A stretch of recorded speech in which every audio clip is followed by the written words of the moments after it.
أعوذ بالله من الشيطان الرجيم. يا أيها الذين آمنوا كتب عليكم الصيام كما كتب على الذين من قبلكم لعلكم تتقون. أشهد أن لا إله إلا الله وحده لا شريك له وأشهد أن محمدا عبده ورسوله أما بعد فأعوذ بالله من الشيطان الرجيم بسم الله الرحمن الرحيم يا أيها الذين آمنوا استعينوا بالصبر والصلاة إن الله مع الصابرين. Adá ọpẹ́ fún Ọlọ́run Ọba. Àkọlé wa fún ti tèní òun náà ni mímúlò ìwà sùúrù láwùjọ ọmọnìyàn. Eléyìí òun ni ó mú wa lọ àyà yìí tí mo ti kà síwájú níbi tí Ọlọ́run Ọba ti ń pe ìtóyè àwọn olùgbàgbọ́ òdodo. Ọlọ́run Ọba ní ẹ̀yin tẹ́ jẹ́ olùgbàgbọ́ lódodo ista'inu bis-sabri was-salah, ẹ béèrè bis-sabri pẹ̀lú sùúrù was-salah àti ìrun kíkí inna Allaha ma'as-sabirin. Ọlọ́run Ọba ń bẹ pẹ̀lú àwọn tí wọ́n jẹ́ onísùúrù. Sùúrù kí ni ohun tí a ń pè ní sùúrù? Sùúrù jẹ́ ọ̀nà kan pàtàkì tí Ọlọ́run Ọba fi jẹ́ kí a rí ẹ̀kọ́ látara gbogbo òjíṣẹ́ Ọlọ́run Ọba. Ìyẹn ló ṣe jẹ́ wípé àwọn tó jẹ́ òjíṣẹ́ Ọlọ́run Ọba pátápátá ni wọ́n jẹ́ ẹni tó ṣoríire níwájú Ọlọ́run Ọba.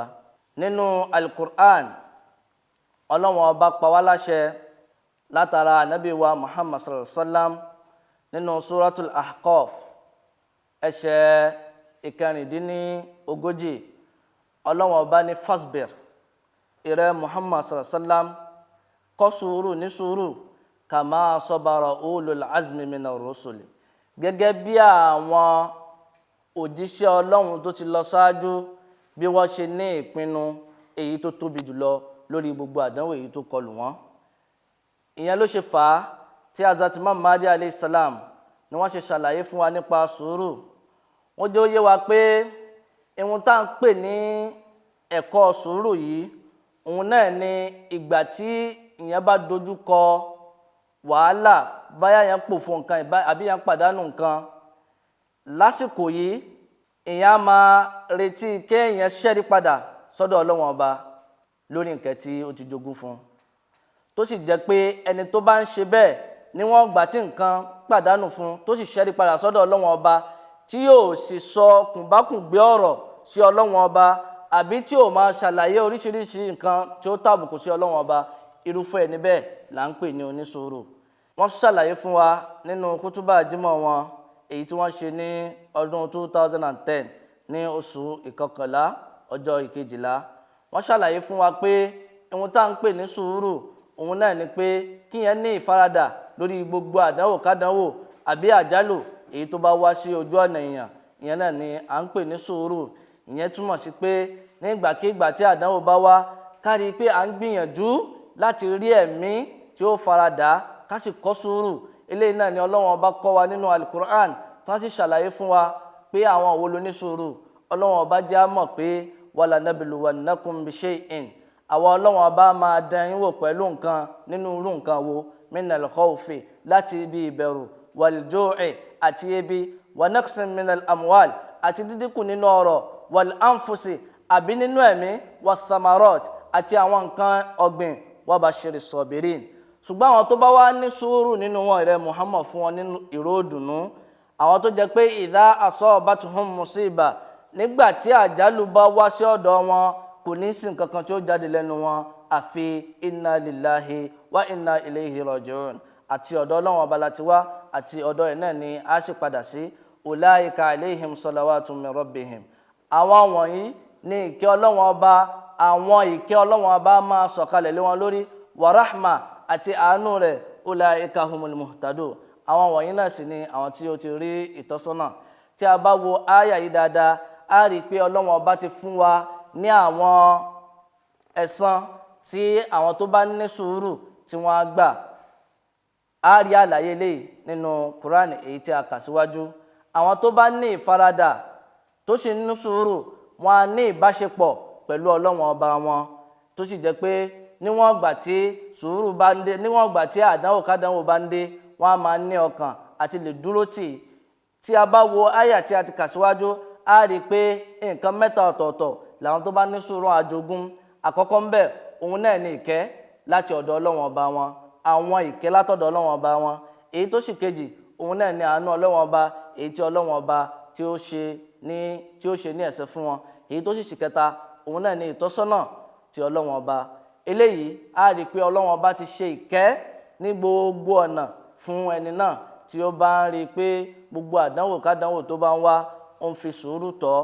Àánú Ọlọ́run ọba, àforíjì rẹ̀, òun náà sì ni gbogbo wa ló yẹ kí a ní láti máa wá ká sì máa rí pé à ń tẹ̀lé.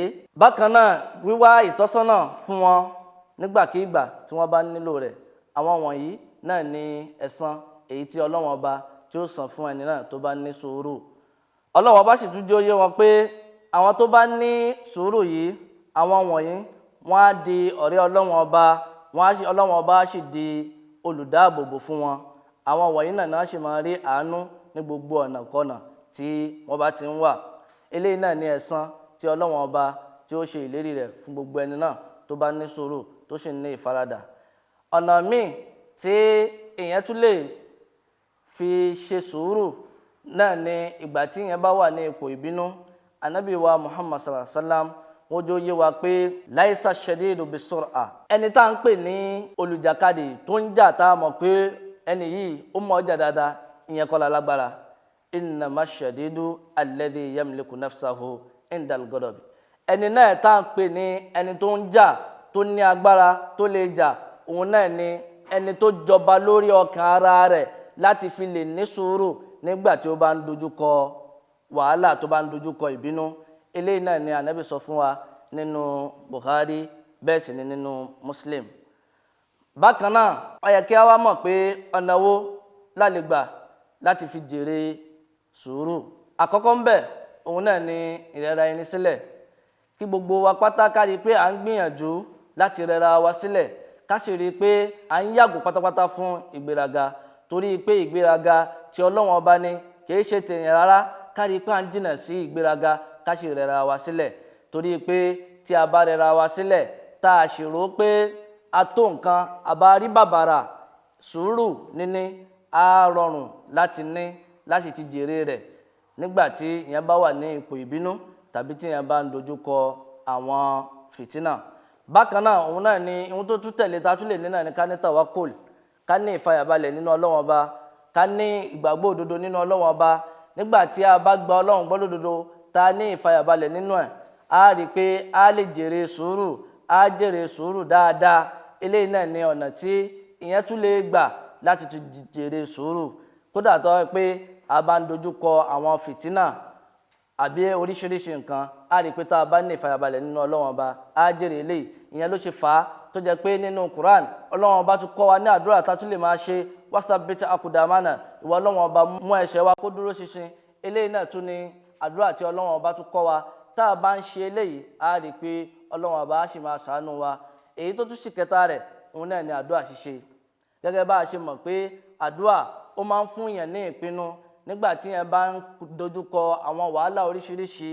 Tá a bá sì fi sùúrù sí, tá a sì ń ṣe àdúrà, a rí pé gbogbo ohun tá à ń fẹ́ á sì di gbígbà láti ọ̀dọ̀ Ọlọ́run ọba. Ìyẹn ni Ọlọ́run ọba ṣe sọ fún wa. Ọlọ́run ọba pàkíyèsí wa, ó ní ud'uni, ẹ máa pè mí, astajib lakum, èmi Ọlọ́run ọba á sì máa dá yín lóhùn. Hazrat Masih Maud alayhi salam, wọ́n tún kì wá nílọ̀ nípa bá a ṣe lè rí jèrè sùúrù. Ọlọ́run Hazrat Muhammad alayhi salam, wọ́n jọ yé wa pé ká rí pé à ń ṣe istighfar, ká máa wá àforíjì ní gbogbo ìgbà. Ìyẹn náà ni ohun tá a lè ṣe tí ó máa mú ìfọ̀kànbalẹ̀ bá ọkàn wa. Gẹ́gẹ́ bí a ṣe mọ̀ pé àdánwò ara ohun tí Ọlọ́run ọba fi ń dán wa wò ni. Bá a sì ṣe rí pé àdánwò ṣe ló dàbí àdánwò kan tí Ọlọ́run ọba ń lò láti fi jẹ́ pé ìyẹn ń bọ́ sí ipò míì níwájú ọlọ́wọ́n ọba ìyẹn lè borí àdánwò tí ọlọ́wọ́n ọba bá dá yẹn wò nípa pé a bá ní sùúrù tá a sì ní ìgbàgbọ́ èyí tó rinlẹ̀ nínú ọlọ́wọ́n ọba. Ní ìparí, ẹ̀san ńlá àti dáadáa òun náà ló wà fún àwọn tí ó bá ń ṣe sùúrù. Àánú ọlọ́wọ́n ọba àti ìkẹ́ rẹ̀ èyí tí ò lábàwọ́n òun náà ni ọlọ́wọ́n ọba ló pèsè fún àwọn tó bá ń ṣe sùúrù, gẹ́gẹ́ bí Al-Qur'an ti ṣàlàyé fún wa tó sì tọ́ wa sọ́nà. Ànábì wa Muhammad sallallahu alaihi wasallam wọ́n tún ṣàlàyé fún wa pé ajaban li amri mu'min, pé ẹ wò ó bí àlámọ̀rí mùmìnì bó ṣe dá, inna amarahu kulluhu lahu khair, gbogbo àlámọ̀rí rẹ̀ pátápátá ló jẹ́ pé dáadáa ni, laysa dhalika li ahadin illa mu'min, kò sì sí eléyìí ò sí fẹ́ni kankan tí kì í bá ṣe mùmìnì. In asabathu sarra'a, tí àdánwò bá jálò ṣakara á dúpẹ́ lórí ẹ̀, fakana khayran lahu, torí ìpínyà ló dáa jù fún. Wa in asabathu darra'a, tí mùsíbà bá tún jálò sọ́bàrọ̀ á ní sùúrù, fakana khayran lahu, á pa pé eléyìí ló dáa fún mi ní àsìkò yìí. Eléyìí náà ní káwa náà rí pé à ń tẹ̀lé gẹ́gẹ́ bí mùmìnì. Ọlọ́run bá sì tún kọ́ wa ní àdúrà léyìí tá a máa ṣe nínú àyà yìí tó parí súra Al-Baqarah. Ọlọ́run bá sọ fún wa pé Rabbana, ìrẹ́ Olúwa wa, la tu'akhidhna, má fìyà jẹ wá, in nasina, nígbà tí àwa bá gbàgbé, aw akhta'na, àbí tá a ṣàṣìṣe, Rabbana wala tahmil alayna isran, ìwọ Ọlọ́run ọba má di ẹrù lé wa lórí kama hamaltahu ala alladhina min qablina, gẹ́gẹ́ bí o ṣe dì í láwọn tó wá ṣáájú wa lé lórí. Rabbana wala tuhammilna ma la taqata lana bi, ẹrù tá a nílẹ̀ kápá àti gbé, ìwọ Ọlọ́run dákun má dé ilé wa lórí. Wa'fu anna, Olúwa bá ṣàmójúkúrò fún wa, waghfir lana, kó o ti ṣe àforíjì fún wa, warhamna, ṣe ìkẹ́ fún wa, anta maulana, torí pé ìwọ nìkan ni ọ̀gá wa, fansurna, wá ṣe ìrànlọ́wọ́ fún wa, alal qawmil kafirin, lórí àwọn tí wọ́n jẹ́ aláìgbàgbọ́ èèyàn. Eléyìí náà ni àdúrà tí Ọlọ́run ọba kọ́ wa nínú Al-Qur'an, kí gbogbo wa ká gbìyànjú ní mùsùlùmí lọ́kùnrin lóbìnrin ká rí pé à ń ṣe eléyìí, kí Ọlọ́run ọba kó ṣe àlékún dáadáa fún ẹnì kọ̀ọ̀kan wa, kó ṣe àlékún ìtọ́sọ́nà fún ẹnì kọ̀ọ̀kan wa. Wassalamu alaikum wa rahmatullahi wa barakatuhu.